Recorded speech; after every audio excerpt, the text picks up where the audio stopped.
پھر سڑکیں بند ہو جائیں گی، پھر احتجاج ہو جائیں گے، پھر ہمارے اپنے بھی یہ نعرہ بلند کرنا شروع کر جائیں گے توہین ہو گئی مقدسات کی۔ تو کیا ہمارے مقدسات نہیں؟ کیا اس ملک میں حضرت ابو طالب کی توہین نہیں ہو رہی؟ کیا اس ملک میں یزید کو رضی اللہ نہیں کہا جا رہا؟ کیا اس ملک میں حضرت امام حسن علیہ السلام کو معاذ اللہ باغی نہیں کہا جا رہا؟ جتنی دیر تک میں پاکستان میں موجود رہا، میں نے ہر ممکن کوشش کی کہ میں ہر زبان، جو بھی کتا کہیں سے بھی بھونکتا تھا اس کی زبان کا جواب دیتا تھا، لیکن مجھے چھلا کیا ملا؟ اپنوں کی طرف سے غدار، MI6 کا ایجنٹ اور پتہ نہیں کون کون سے الزامات۔ بالآخر مجھے جلا وطنی کرنی پڑی، اور جلا وطنی پہ کہہ دیا کہ وہ بھاگ گئے۔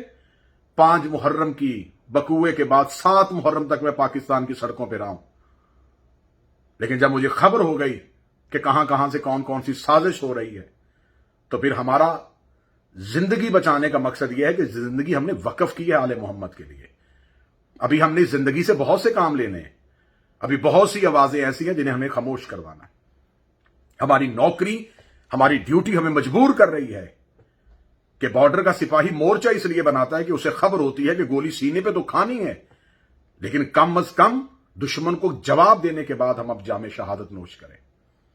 یقیناً ہر مومن کی آرزو ہے شہادت، لیکن ابھی بہت سے مقاصد حاصل ہونے۔ میں اللہ آل محمد کو گواہ بنا کے کہتا ہوں کہ جناب سیدہ کی عصمت کی قسم کہ مجھ سمیت جتنے بھی ذاکرین پاکستان میں مجالس پڑھے ان میں سے کوئی بھی غیر ملکی ایجنٹ پہ نہیں ہے، کوئی غیر ملکی ایجنڈے پہ نہیں ہے۔ صرف حق کی بات کہنے والے کی زبان خاموش کروا دی جاتی ہے کہ اس نے فساد کیا۔ اسلام آباد میں مجلس 4 محرم کو پڑھی گئی ہے، 1 محرم کو مجھ پہ گجرانوالہ بیان کر دیا گیا، کس وجہ سے؟ کہ 4 لڑکے شیعہ ہوئے تھے اور کہہ دیا گیا کہ وہ شیعہ نہیں تھے۔ پھر انہی کے سٹامپ پیپر عدالت میں گئے اور عدالتوں نے پھر اس پرچے کو ختم کیا۔ میں نے کبھی اپنی صفائی کسی بھی فورم پہ آ کے نہیں دی، کسی ویڈیو بیان پہ نہیں دی، میرے وقت کا امام دیکھ رہا ہے۔ منافقین کی طرف سے جو سازشیں ہوئیں، حاسدین کی طرف سے جو سازشیں ہوئیں، ان سب کو دیکھا اور معاملہ کریم کربلا کی عدالت میں چھوڑ دیا۔ اے وقت کے امام، آپ گواہ ہیں کہ ہم نے یہ سب کچھ کیوں کیا تھا۔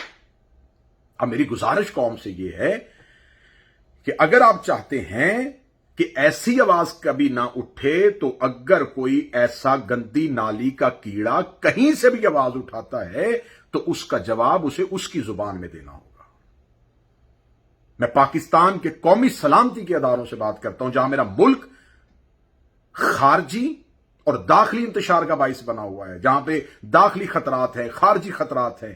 اور کل اپوزیشن کی جماعتوں کے ساتھ پاکستان کی پاک فوج کے سربراہ نے اور DGI نے جو ایک مشاورتی اجلاس کیا، یقیناً ہم شیعہ اس ملک میں محب وطن ہیں، ہم اتحاد پسند ہیں، ہم چاہتے ہیں اس ملک میں امن ہو، ہم چاہتے ہیں اس ملک میں ہر ایک کو مذہبی آزادی ہو۔ ہم نے کبھی کسی ایک شیعہ نے جا کے اعتراض کیا ہے کہ یہاں یہ جلوس نہیں ہونا چاہیے؟ کبھی کسی ایک شیعہ نے یہ اعتراض کیا ہے کہ یہاں پر یہ میلاد کی محفل نہیں ہونی چاہیے؟ میلاد کی محفل ہو تو ہم لنگر بنانے والے ہوتے ہیں، میلاد کا جلوس ہو تو ہم سبیلے لگانے والے ہوتے ہیں۔ کیوں؟ ہم آج کے رسول ہیں، ہم خود میلاد والے ہیں۔ لیکن جو ہی محرم الحرام آئے گا، یہ ذاکر نہیں پڑے گا، یہ خطیب نہیں پڑے گا، اس جگہ مجلس نہیں ہوگی، یہ جلوس نہیں جائے گا، یہاں سے روٹ نہیں ہونا چاہیے۔ کیوں؟ کیا ہم اس ملک میں ٹیکس نہیں دیتے؟ کیا ہم غیر ملکی آباد ہیں؟ کیا ہم مہاجرین ہیں؟ کیا ہم وقتی طور پہ پاکستان میں آئے ہیں؟